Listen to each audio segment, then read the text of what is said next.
Empresarias, empresarios, bienvenidos a un nuevo capítulo de Charlas con Charles. Mi invitado de hoy es lo que podríamos decir es un inversor inteligente. Y digo esto porque detrás de cámaras me contó que fue precisamente este libro el que cambió su vida, El inversor inteligente de Benjamin Graham. Fue tanta la influencia que tuvo el libro en su vida que aprendió y puso en práctica el método que un tiempo después lo llevó a convertirse en el principal accionista y presidente de la junta directiva de Suagan S.A., una de las subastas ganaderas más importantes del país. Hoy está con nosotros para compartirnos su historia, sus desafíos, sus anécdotas, fracasos, en fin, de todo un poco. Alberto Mario Cortés. Bienvenido, hermano, ¿cómo estás? Bien, gracias, Charles, por la invitación. De verdad que me siento honrado de que me hayas invitado a tu espacio, a tu canal. He visto tus videos, la verdad me parece muy chévere lo que haces, muy bueno que recojas esas historias de emprendedores y empresarios de acá de la región, y pues que chévere que me hayas dado también a mí la oportunidad de contar un poquito pues mis vivencias, a ver si de pronto a alguien le puedan servir de algo. Sí, no, yo también estoy súper contento de que estemos aquí hoy conversando. Te cuento que voy a salir de aquí directo a comprar el libro que me dijiste. Te lo recomiendo. Bueno, entremos en materia. Cuéntanos un poco de tu historia, desde que comenzaste pues todo este tema hasta llegar hoy a ser el principal accionista pues, de una empresa como es Suagan. ¿Qué formación tienes? ¿Qué estudiaste? ¿Desde cuándo te gustan las inversiones? Mejor dicho, cuéntanos toda tu historia. Bueno, vamos a tratar de resumir un poquito esa larga historia, pero bueno, yo soy nacido en el municipio de Sahagún, Córdoba. Mis papás son sagunenses, pero desde muy chiquito pues nos mudamos para Planeta Rica y fui criado en Planeta Rica. Soy un orgulloso hijo de la clase media. Sí. Mi papá es abogado, ya retirado, fue notario durante mucho tiempo en Planeta Rica, y mi madre es maestra, también retirada, jubilada, docente de colegio en Planeta Rica. Digamos que yo estudié ingeniería industrial en la Universidad del Norte, es mi profesión. Posteriormente hice una maestría en la Universidad de los Andes en Administración de Negocios, un MBA.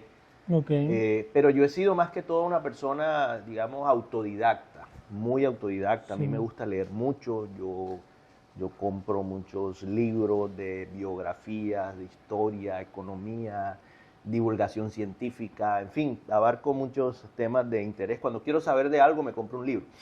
Entonces eso digamos que mi formación ha sido más que todo autodidacta vía libros.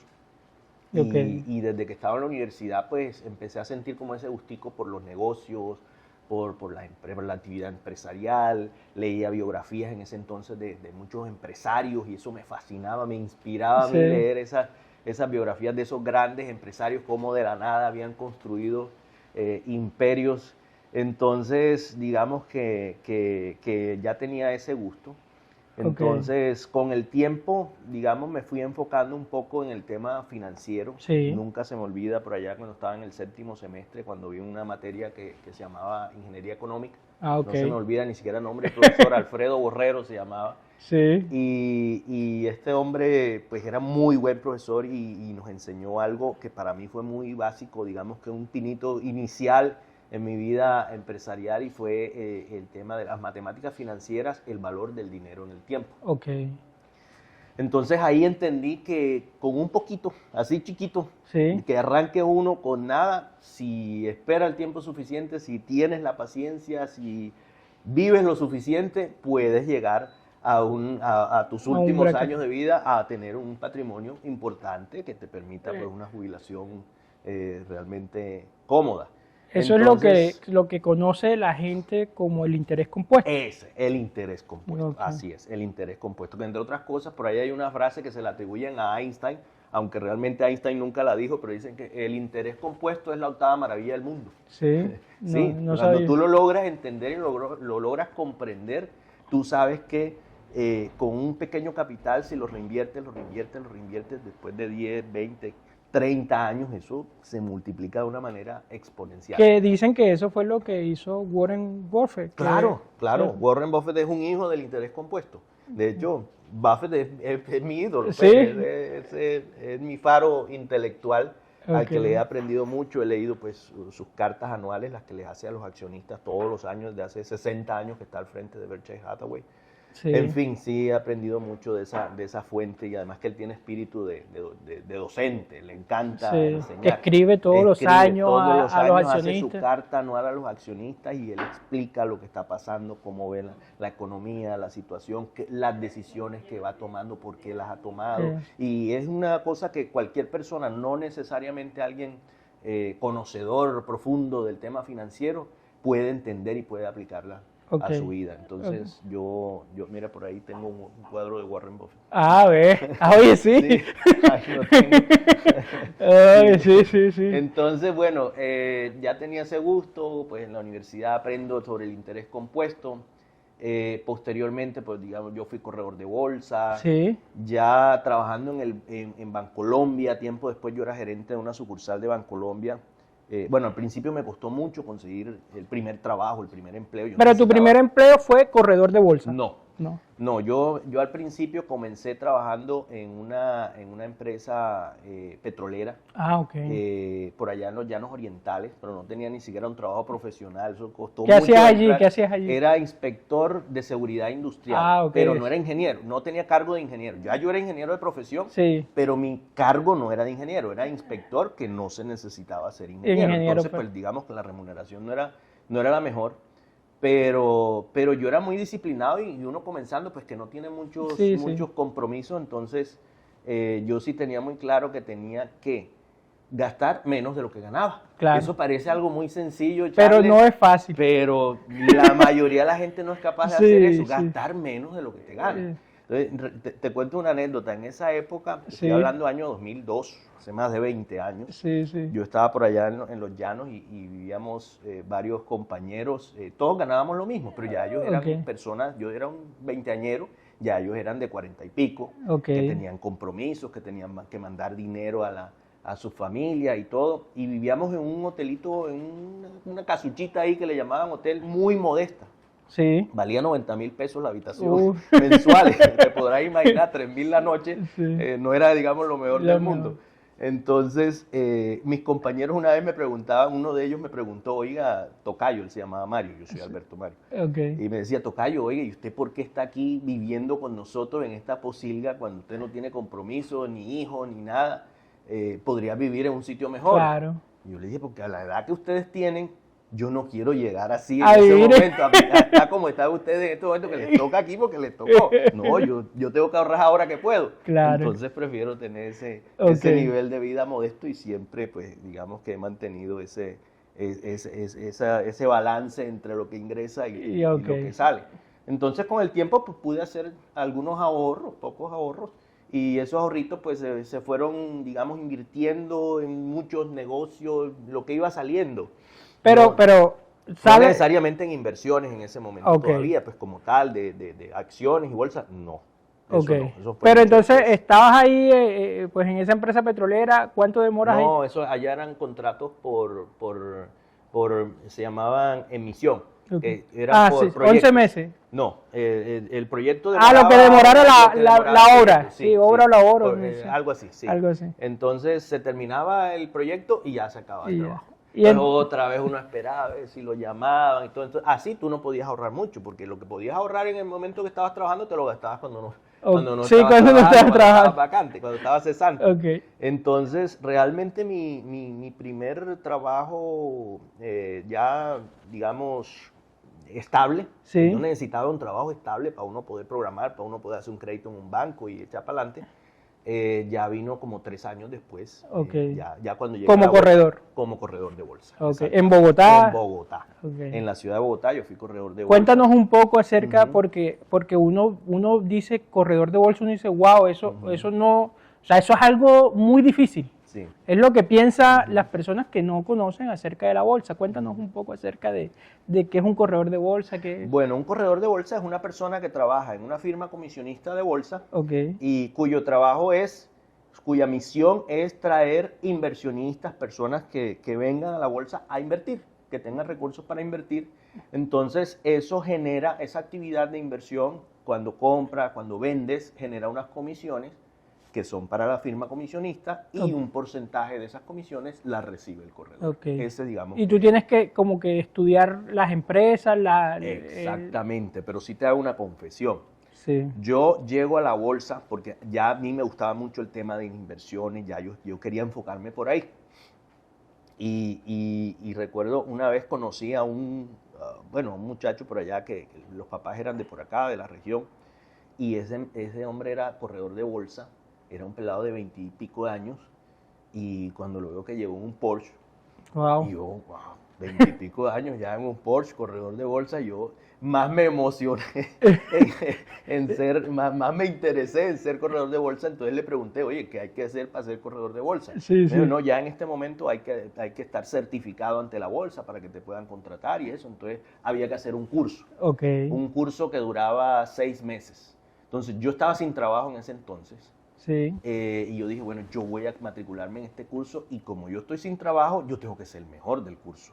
Definitivamente, o sea, nadie tiene el tiempo para estudiar, a mí me gusta esto, si yo no estoy trabajando, no tengo otro compromiso, yo tengo que ser el mejor del curso, y efectivamente no fui el mejor, fui el segundo mejor del curso, y al final del curso uno de un presidente, era un señor que era presidente y socio de una firma comisionista que también estaba haciendo el curso, porque ya era requisito que todos los que estaban en el mercado se certificaran, me dijo, venga y trabaje conmigo. Entonces pues ahí fue cuando yo pude entrar como corredor de bolsa. Pero, me ibas a confesar algo. Sí. Ahí en la bolsa no te enseñan a invertir. Cuando tú entras a ser corredor dentro de la capacitación y eso, no te enseñan realmente a invertir, te enseñan es a contar una historia para atraer inversionistas, pero la función de aprender a invertir y en qué invertir y cómo seleccionar las empresas te toca a ti mismo. Entonces, yo, pues, como te decía, muy autodidacta, me leí como 10 libros de distintas alternativas de inversión, análisis técnico, análisis fundamental, bueno, todas las teorías y las corrientes que había en ese entonces, pero realmente no encontré cómo se debe invertir realmente en acciones de una empresa. Eso ya vino después. Eso ya ¿Lo aprendiste solo? Sí, eso ya vino después con el inversor inteligente. Ahí es donde llega el libro. Ahí es donde llega el libro, mucho después. Yo después de la bolsa fui empleado, fui gerente de una oficina. ¿Y por qué te sales de la bolsa? Porque en el año 2006 hubo una caída muy fuerte del mercado de valores, muy grande. Entonces, al caer el mercado, eso espantó a muchos inversionistas, a mucha gente. Entonces, los corredores que teníamos todavía una cartera relativamente pequeña, ya las comisiones que empezamos a hacer después de eso, ya eso para vivir en Bogotá no daba.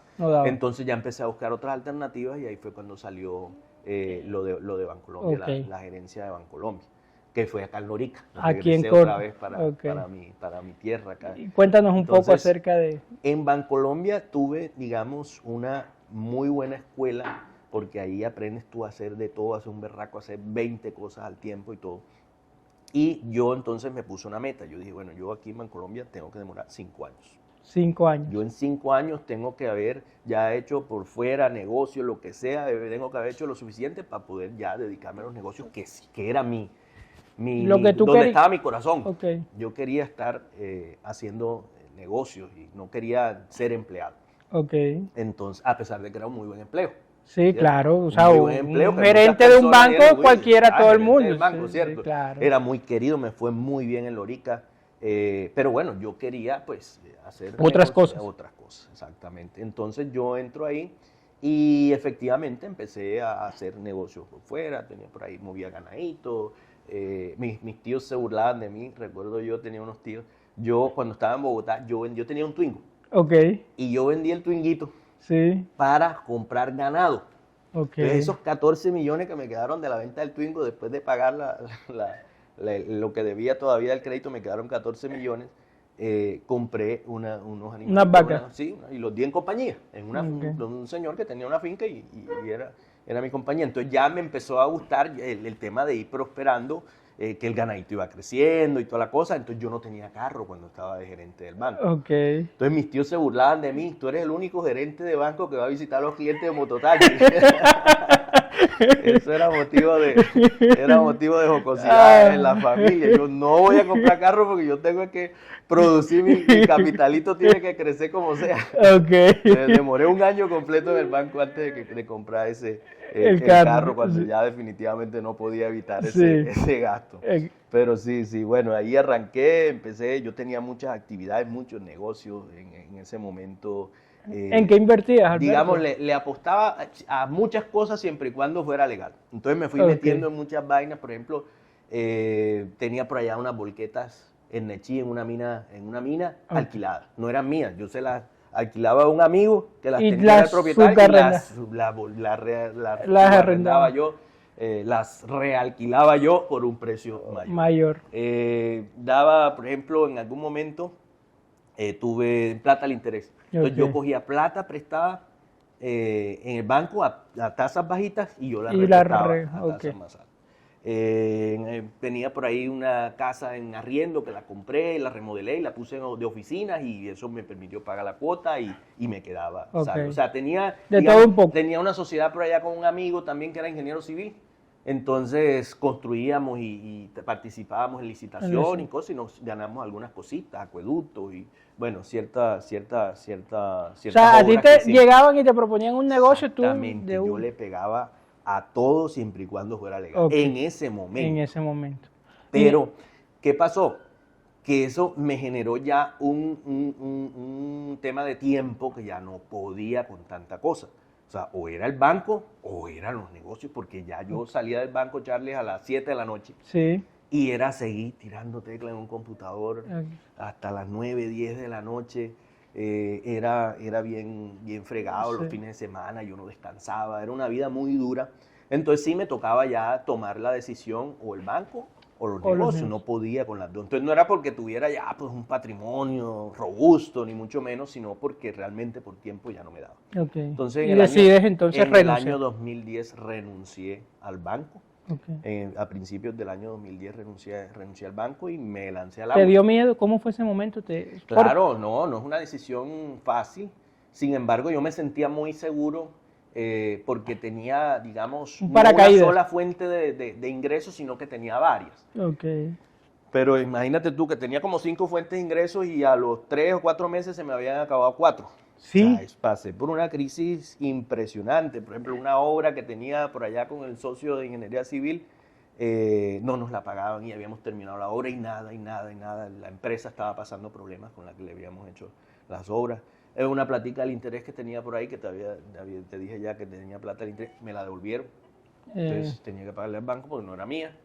Y entonces se me fue esa fuente de ingresos. Claro. Las volquetas que tenía alquilando, que el contrato era por un año, a los 4 meses me las devolvieron. Otra vez, o sea, todo se me fue cayendo y fue una crisis, pero ¿para qué renuncié yo? Impresionante. Y yo dije, miércoles, y ahora yo que había casado. Ya con compromiso. Ya estaba casado para esa época, mi primer matrimonio. Entonces, no, eso fue un momento duro. Pero en ese mismo año, en el 2010, ya tenía tiempo suficiente y fue cuando entonces vino El Inversor Inteligente. Leí El Inversor Inteligente en el mes de junio. Esas 700 páginas de ese libro me las devoré en menos de una semana. Fue una cosa reveladora para mí. Entendí la filosofía de inversión, de la inversión en valor, el tema, la importancia obviamente de saber leer bien los estados financieros de una empresa y todo lo que los estados financieros de una empresa te pueden decir y te pueden contar. Y al final de todo eso, cómo analizar para saber si el precio de una acción realmente está barato o no está barato. Porque una cosa es el valor justo que debe tener una acción o una empresa, y otra cosa es el precio al que tú la que muchas veces no se refleja. No siempre el valor y el precio son el mismo. A veces el valor está por aquí y el precio está por ¿Eso por qué se da, Alberto? Hay muchos factores que pueden llevar a eso. Y hay un tema ahí de psicología, de la psicología humana. Incluso si tú lees a Daniel Kahneman, que fue un psicólogo, murió hace como 1 o 2 años apenas, ganador del premio Nobel, no de psicología, ni de economía. Gracias a los estudios de Kahneman sobre la psicología humana y los sesgos cognitivos que nos llevan a tomar malas decisiones, salió una materia nueva que se llama las finanzas conductuales y son las que han estudiado todo esto de por qué se dan esas diferencias tan grandes entre el valor justo. Entonces se pueden dar por muchos motivos. La gente compra hoy una acción porque está subiendo y ese es el peor motivo para comprar una acción. Entonces la suben más, no porque valga eso. Entonces la suben más porque entre más interesados hay, más compran, entonces se empieza a subir. Entonces eso es un motivo por el que se puede ir muy arriba. Un motivo por el que se puede ir muy abajo, de pronto la empresa tiene un problema, una dificultad puntual y eso genera una estampida y la gente empieza a vender. Entonces eso puede generar bajos precios de una acción sin que la empresa esté quebrada, sin que la empresa se vaya a tener algún problema realmente fundamental de largo plazo, sino que una cosa de corto plazo, la gente sobrereacciona. Sí. Porque entran en pánico. Estampida. Exacto. Estamos condicionados, y Kahneman lo estudió, estamos condicionados a hacer lo que los demás están haciendo. Entonces, si los demás están corriendo, pues yo salgo corriendo. Todos están vendiendo. Entonces, lo que te enseña el inversor inteligente es a abstraerte de toda esa multitud. De que yo hago esto porque todo el mundo lo está haciendo, que invierto aquí porque todo el mundo está invirtiendo aquí. Y no, tú inviertes aquí porque ya tú hiciste el análisis, porque tú estudiaste la compañía, estudiaste la empresa y ves que realmente una empresa, hiciste la valoración y ya sabes que eso vale 100 pesos. Okay.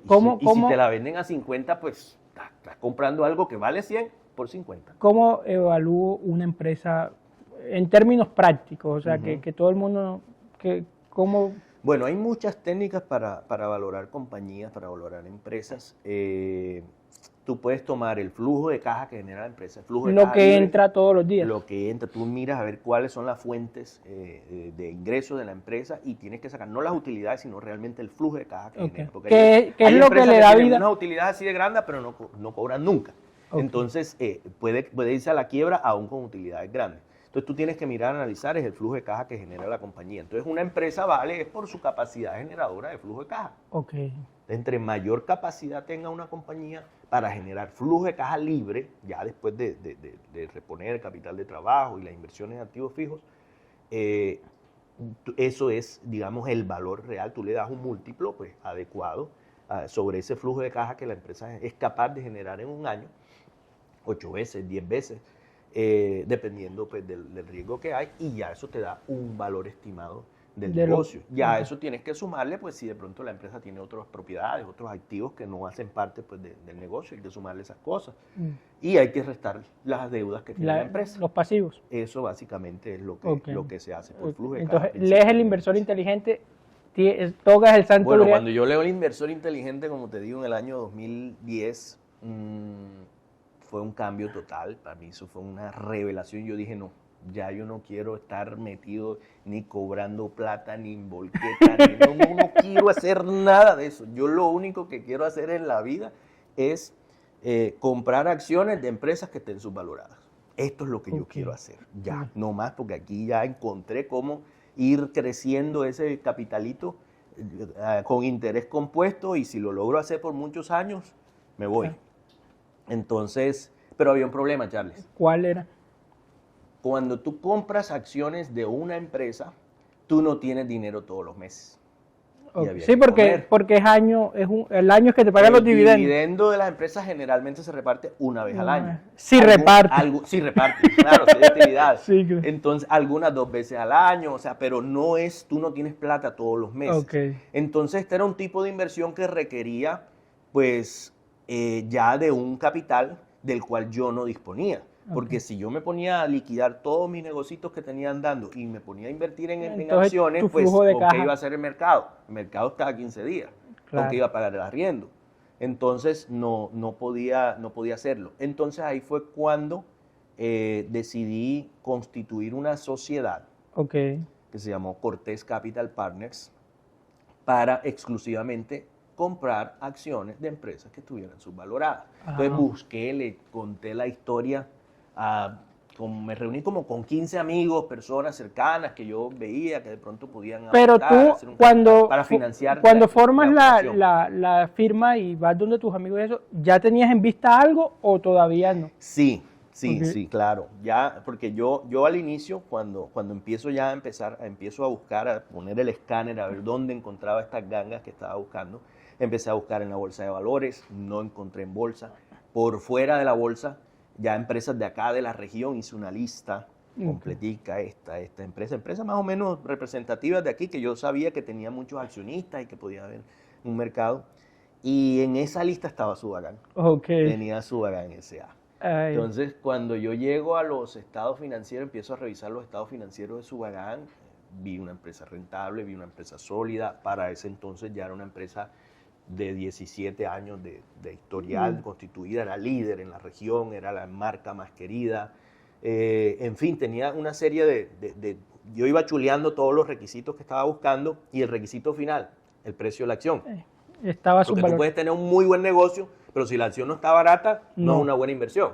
La acción tenía que estar barata. Y cuando yo descubro el valor, en ese entonces Subagán era una empresa de 130 accionistas, más o menos, 120, 130. Entonces siempre había un mercadito pequeño ahí entre accionistas, que uno compraba, que el otro vendía, que alguno se murió, los hijos ya no querían. O sea, había un pequeño mercado. Cuando yo descubro el valor al que estaban, el precio, no el valor, el precio al que se estaban negociando esas acciones, Charlie, yo esa noche no dormí.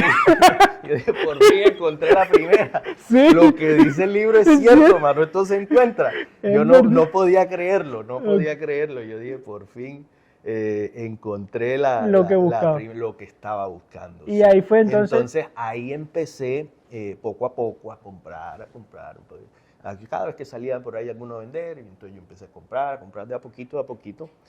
Y durante varios años estuve comprando a muchísimos accionistas, les compré, obviamente destinando los recursos de la firma Cortés Capital Partners que creé para hacer eso, con financiación inicialmente de de dos, porque yo hice también una pequeña inversión en la firma y se unió, me aportó un tío que creyó en mí, que ya yo venía trabajando desde hacía algunos tiempos, pero como te digo, yo me reuní como con 15 personas y solamente conseguí un solo inversionista, uno solo. ¿Por qué? Yo me empiezo a mirar ahora hacia atrás y es que a las personas no les gusta la idea de invertir a largo plazo, de poner un patrimonio pensando en la jubilación o de pronto de la universidad de tu hijo que todavía faltan 15 años. No, todo el mundo quiere tener la plata ya y todos los meses. Entonces era muy difícil para mí vender una idea cuando yo les decía, mira, esto pasa un patrimonio de largo plazo, ¿no? ¿Y cuánto más o menos espera la rentabilidad? Mi expectativa era llegar a un 20% anual para los socios, que pudieran obtenerse 20% efectivo anual de rentabilidad. O sea, eso no es ni el 2 mensual. No es ni el 2 mensual, entonces claro, ¿cómo así? Si yo puedo prestar la plata al interés a 4, a 3, o sea, siempre había, pero de pronto las personas dicen, sí, yo la puedo prestar este mes a 4, a 3, pero ¿cuánto de ese dinero se pierde, Charles? Sí, claro. ¿Cuánto? O sea, uno puede. Entonces mi expectativa era al 20% anual durante muchos años. Y si tú sacas la cuenta, a mí me gustan mucho las matemáticas. Eso se lo heredé a mi papá. Sí. Mi papá es bueno con las matemáticas y a mí me gustan mucho. Entonces yo sí hacía las cuentas y ponía la formulita y hacía el Excel del interés compuesto. Y yo decía, pero si yo cojo 100 millones de pesos. Sí. Y los pongo al 20% anual, a los 12 años multiplico por 10 de capital. O sea, ya tengo 1.000 en 12 años. Y a los 24 años tengo 10.000. Claro. Y a los 36 años tengo 100.000. O sea, cada uno haciendo el cálculo ya tú estás como el de la calculadora. Es una locura, yo sueño con el 20%, tengo que tener vida suficiente. Que esa frase que tú dijiste, que si tengo el tiempo suficiente, creo que es algo que le atribuyen una frase así a Warren Buffett, que él le dijo una vez a la esposa como que si Dios nos regala la vida suficiente o algo así, vamos a ser como los más ricos del mundo. ¿Sí? En una de las biografías que vi de él, en algún momento, él cuando estaba muy, muy joven, porque ya él entendía el concepto del interés compuesto y sabía que esto es un tema de tiempo. Que él decía, si tengo vida suficiente, voy a ser una persona muy rica. Muy rica. Y llegó a ser el hombre más rico del mundo. Totalmente. Claro, obviamente, uno no se puede comparar con una mente como la dice el señor, un triste cristiano, pues para esa capacidad que tiene una persona de esa, no se puede uno comparar porque tiene una habilidad demasiado grande para absorber información. Es un tipo que lee 500, 600 páginas al día todavía con 94 años de información, lee 7 periódicos en el día siempre está leyendo un libro, aprendiendo, tiene una memoria fotográfica. Entonces, pues, uno no puede compararse con esas capacidades, pero sí es algo que, si tú entiendes el concepto, está al alcance de cualquier persona de la clase media, como somos nosotros, de poder ir afianzando un patrimonio, y seguramente ya cuando va creciendo ya no vas a lograr ese 20% anual. Pero sí es algo que si uno estudia y aprende y está abierto a nuevo conocimiento, lo importante es no perder nunca. No perder. No perder. O sea, más que tú no ganar has perdido mucho dinero en un negocio, más que ganar en una inversión mucho y hacerte la super rentabilidad y, mejor dicho, no, es no perder. Así gane poco, pero... Él lo dice, Warren lo dice, no, mira, la regla número 1 en el negocio es, primero, solo hay 2 reglas, dice él. Primera regla, no pierdas dinero. Segunda regla, no se te olvide la regla número 1.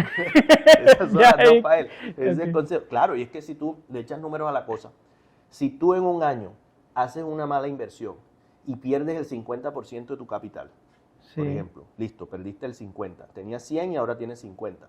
El año entrante, para volver a los 100, no tienes que ganarte el 50, tienes que ganarte el 100%, porque tu nuevo capital ahora es solo 50. Entonces, para pasar de 50 a 100, tienes que doblar, tienes que ganarte el 100%. Claro. Entonces, es importantísimo no perder nunca. Entonces, más que tirarte a tú de muy inteligente o de más inteligente que todo el mundo y de que yo estoy haciendo este negocio y me está dando, mejor dicho, la fortuna, de eso tan bueno no dan tanto. Eso en algún momento cae, esas rentabilidades absurdas, eso. Yo prefiero lo seguro. Yo prefiero ir a lo más seguro, lo más tradicional, y dentro de mi análisis, cuando abordo una inversión, lo que miro es qué grado de seguridad tengo yo ahí de que no vaya a perder nunca el capital en el peor escenario.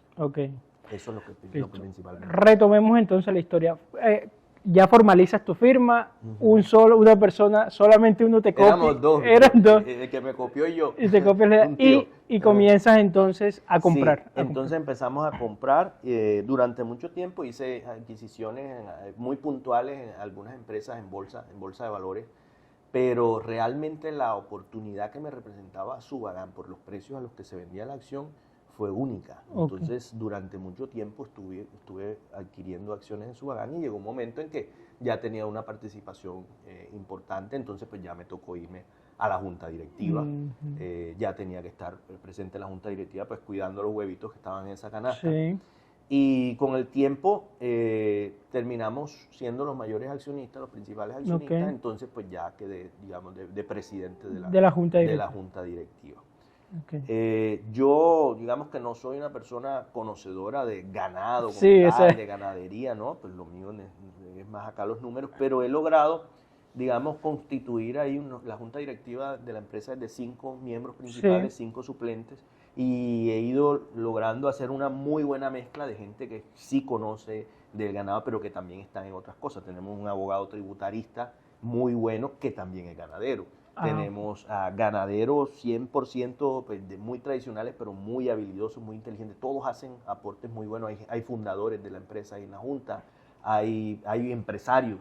Tenemos una mezcla muy buena, entonces yo me nutro de todo ese conocimiento de esas personas para uno poder tomar decisiones y orientar la compañía hacia donde debe ser. Y el gerente también, tengo un muy buen gerente allá en Subagán, Diego Abad se llama.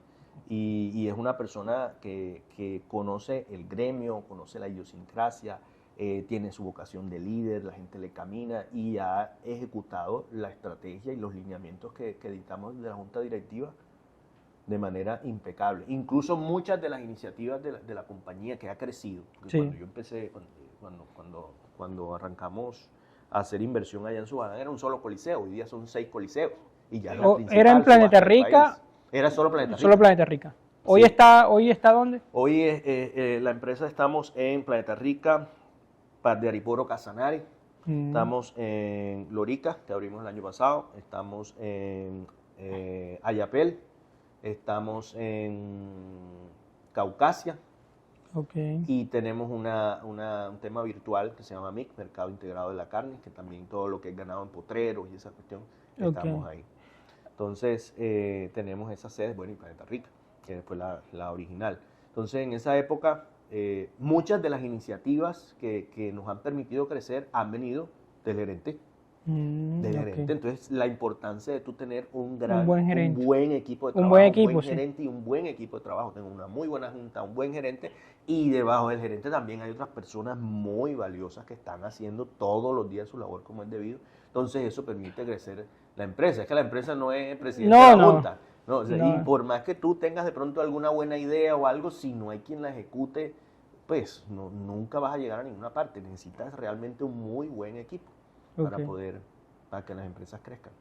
Alberto, bueno, y en todo este tiempo me imagino que has tenido desafíos importantes, momentos duros. Siempre me gusta como preguntarle al invitado, ¿has tenido pues esos momentos que tú dices, pues madre, ¿cómo salgo de aquí? La pandemia, por ejemplo, que fue como un momento, digamos que difícil para todos, porque no creo que haya habido un sector de la economía o una persona que haya dicho, no me tocó.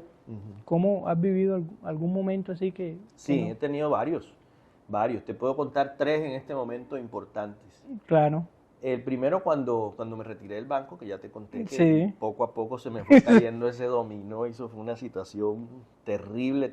Afortunadamente no llegué al punto de quedar mal con mis acreedores. El banco religiosamente pues pagaba mis obligaciones y todo, pero sí fue una situación de estar apretado, de que uno no podía ni salir a tomarse un tinto en Juan Valdez porque esos 8.000 pesos descuadraban. Entonces ese momento fue muy duro y afortunadamente pues logré darle la vuelta a la situación, y ya con el inversor inteligente de ahí para adelante no me he pelado ni en media. Gracias a ese libro y bueno, a muchos libros otros que vinieron después en los que pude aprender muchas más cosas, pero ese fue, digamos, el inicial. La pandemia, ahora que lo mencionas, sí, definitivamente fue un desafío enorme, gigante, pero afortunadamente salimos más fortalecidos de la pandemia. Nosotros nos cerraron el Coliseo porque concentraba personas. Entonces había un decreto de la gobernación que decía no pueden abrirse, específicamente, entre otras, las subastas ganaderas. Tenían que cerrar. Pero al mismo tiempo estábamos vendiendo ganado que hace parte de la cadena cárnica, cadena del abastecimiento de alimentos del país. Entonces eso sí lo podíamos hacer, vender ganado, pero en coliseos cerrados sin recibir personas. ¿Cómo hacemos? Entonces empezamos con la virtualidad. Cuando las demás subastas arrancaron entonces a hacer las subastas por WhatsApp, llegaba el ganado y mandaban los lotes, los grababan y mandaban por WhatsApp. Nosotros no hicimos eso, nosotros desarrollamos una plataforma de negociación virtual, una página web, en cosa de un mes, eso fue rapidísimo, y poníamos los videos ahí en alta definición, el ganado que llegaba a la subasta, los días de subasta, y había un botoncito donde la gente podía pujar, y de esa manera lo hicimos mucho más rápido que esa tarea de hacer una subasta por WhatsApp. Entonces, tan exitosa fue que las demás subastas lo vieron, les gustó, lo copiaron e hicieron exactamente lo mismo. Entonces, para mí es un orgullo que fuimos los pioneros en eso. Incluso Bancolombia nos reconoció eso en una campaña a nivel nacional que hicieron, que se llamaba Reinventistas. Y en las sedes de Bancolombia de todo el país, ahí aparecía la cara. Yo estaba gerenciando la empresa en ese momento, y ahí aparecía la cara mía, todo, de cómo lo hicimos y toda la cosa. Fue una cosa muy, muy bonita gracias a ese tema. Entonces, las subastas ganaderas tienen también un asunto en la pandemia que afectó mucho y que, por otro lado, benefició. Y es que las subastas necesitan mucho capital de trabajo para operar, porque tienen que pagarle al ganadero muy rápidamente, mucho antes de que el comprador del ganado les pague. Entonces, cuando se bajan los volúmenes de ganado, porque pues, todo este tema ya virtual, eso no era igual, duramos cerrados, entonces se bajan los volúmenes de venta, obviamente se vienen las utilidades al piso, pero eso liberó capital de trabajo, entonces había un capital ahí disponible para hacer otra cosa. Entonces, yo que venía haciéndole seguimiento a unos fondos de inversión europeos, un español en ese momento que hacía también Value Investing, inversión en valor, ese fondo también se vino abajo, todos los mercados financieros se vinieron abajo. Y yo no tenía el tiempo para averiguar en qué empresas era bueno invertir en la pandemia, pero ese fondo tenía 40 empresas muy buenas, de las cuales 35 eran muy buenas y no se iban a ver afectadas por la pandemia, y estaba también regaladísimo. Entonces, esos excedentes de liquidez que teníamos porque se bajó el volumen de negociación en la subasta, fueron invertidos en ese el fondo. Entonces, mira, casualmente, lo que nos bajaron las ventas en ese momento, en ese hueco que demoramos como 7 u 8 meses para volver a tener los volúmenes normales, ese hueco fue cubierto con las utilidades que tuvimos. Ok. Entonces, digamos que financieramente, gracias a ese movimiento, no nos vimos afectados financieramente y nos vimos fortalecidos gracias a que el modelo virtual nos dio capacidad para poder abrir coliseos en zonas más remotas donde los compradores no iban a llegar, pero desde acá, desde Montería, podían estar comprando, aunque la subasta estuviera en Ayapel. Por ejemplo, ya una subasta pequeñita de 300, de 400 animales ya se volvió atractiva, mientras que antes de pandemia no. Entonces aprovechamos la virtualidad y nos reinventamos, como nos dijo Bancolombia, y salimos adelante. Entonces ese fue un segundo desafío importante que supimos aprovechar. Y el tercero, un tema personal, como dicen por ahí, de buenas en el juego, de malas en el amor. Sí. Ya llevo 2 divorcios a cuestas. Eso no es fácil tampoco, hermano. Eso no es fácil. Entonces, tú te casas para toda la vida y de pronto se te acabó. Claro. Eso ha sido también experiencias muy, muy traumáticas y difíciles, la verdad. Esos 2 divorcios. Pero bueno, aquí estamos. Que es lo importante, ¿cierto? Y echando para adelante. Sí. Bueno, Alberto, tengo un capital X. Alberto, ¿qué hago con él? ¿Qué me recomiendas? Una pregunta bien difícil. Yo recomiendo siempre, primero, que no hagas cosas, que no inviertas en cosas que no entiendes y que no comprendes. Ok. Uno tiene que invertir en algo de lo que conoce. Entonces hay que alejarse uno de todo lo que no conoce. Hay gente que dice, no, que voy a invertir en bolsa. ¿Sabes leer estados financieros? Tienes el tiempo para hacer valoración de empresas. Si tienes el tiempo, lo sabes hacer, puedes invertir en bolsa. Pero si yo soy abogado, soy médico, soy periodista, soy, no sé, cualquier otra actividad profesional y no tengo el tiempo para dedicarle a eso de estar analizando empresas y estar analizando estados financieros y aprender a hacerlo y valorar compañías, pues es mejor no hacerlo. Ok. Entonces, digamos que lo que yo recomiendo a las personas que quieren ahorrar y hacer primero pensar en largo plazo. Okay. Yo nunca he sido y nunca he aprendido a hacer inversiones de corto plazo. Para mí, yo siempre he pensado en mi jubilación. Okay. Sí, entonces, largo plazo, y hay que invertir mejor en fondos de valores que ya tienen una gestión profesional del capital, pero aquí en Colombia no hay ninguno que haga inversión en valor. Yo soy fanático y lo único que hago es tratar de hacer inversión en valor, entonces, pero sí los hay en los Estados Unidos, hay en Europa, hay varios fondos que hacen inversión en valor. Así, muy sencillo, ¿cómo funciona un fondo? Un fondo es como especie de, una entidad en la que muchos inversores, muchas personas aportan su capital, su ahorro, y puede ser pequeños capitales, no tienen que ser capitales grandes. Entonces, hay una administradora que es la que gestiona esos recursos y entonces ese capital va creciendo y pues la propiedad es proporcional a lo que todos aportaron. Entonces, eso se va reinvirtiendo y cuando tú necesitas dinero, pues tú lo que haces es simplemente decir, necesito mi plata, y ya tú invertiste cuando la unidad del fondo valía 100 y de pronto en ese momento vale 120, entonces pues ya obtienes ahí una utilidad. Pero mientras tú mantengas el dinero en el fondo, tiene una ventaja tributaria muy grande. Y es que mientras tú mantienes el dinero en el fondo está comprando y vendiendo acciones o activos de distinta índole, pero no se paga impuesto. Tú pagas impuestos cuando retiras el dinero de allá.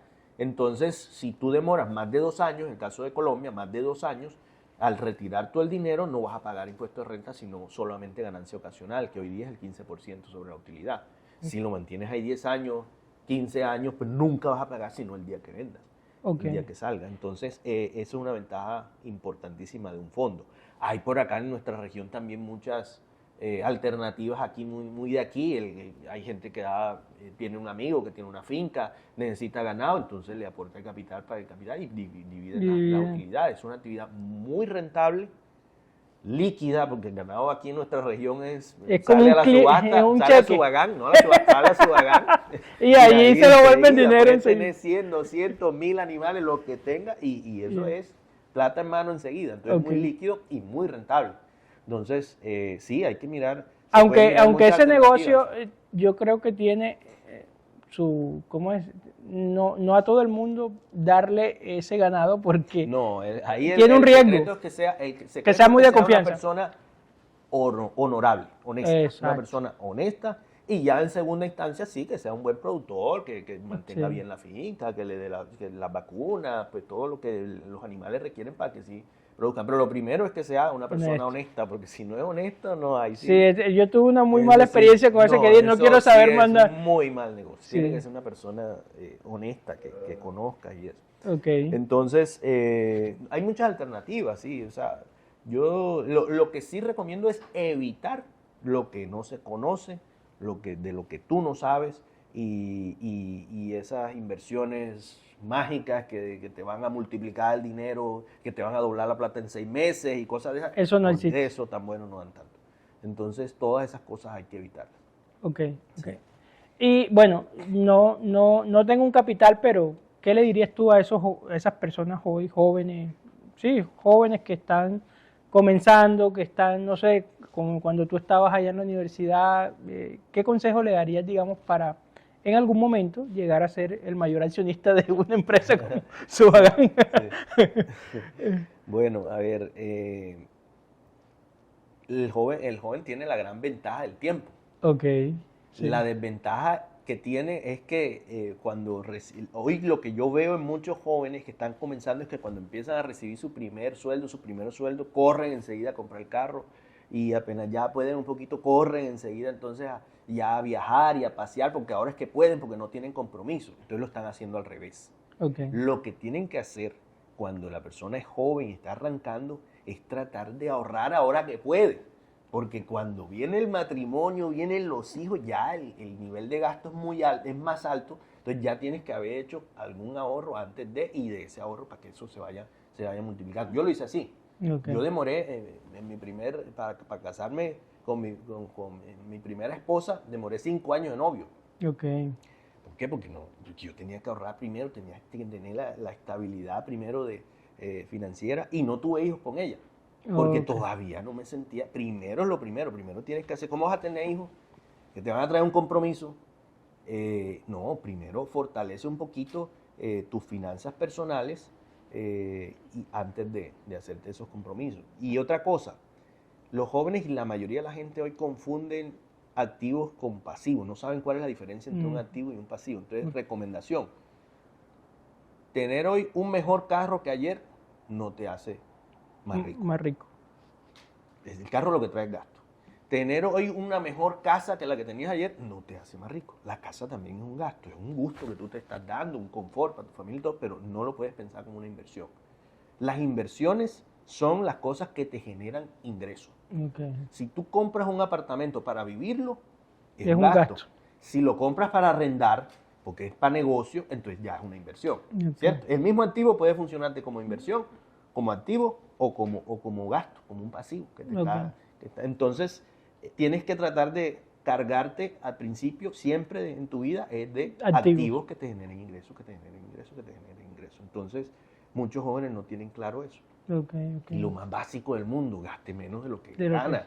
Sí, que hoy día uno ve que no solamente gastan todo lo que se ganan, sino hasta más, porque está la tarjeta de crédito ahí, déle tarjeta, no tengo plata, pero ahí está la tarjeta, no hagan eso, por favor. Sí, claro.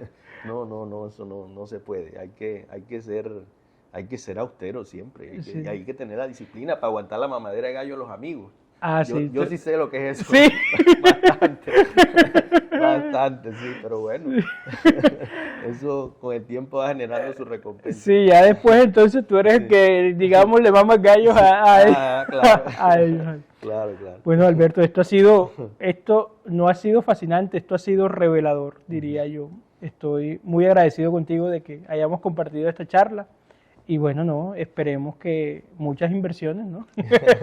Gracias. No sé si quieres decirle algo a la audiencia, la cámara es tuya, hermano, y bueno, no, yo estoy súper agradecido y listo. Bueno, no, de verdad, Charles, muchas gracias por la invitación y pues solamente me queda decirles que, bueno, que estudien mucho, que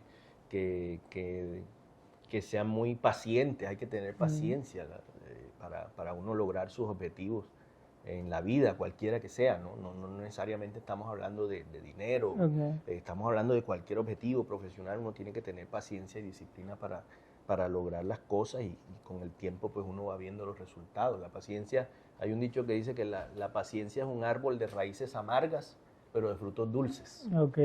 Y cuando llegan esos fruticos, ya se le empieza como a coger ese gustico a la vida y uno dice, bueno, la estoy haciendo bien. Entonces, sí, es un consejo que les doy a las personas que nos ven, a los jóvenes sobre todo. Bueno, no. A ustedes muchas gracias por estar aquí, los invitamos a que interactúen, comenten, compartan, le den me gusta, visiten su Wagán y nos vemos en una próxima charla con Charles. Chao.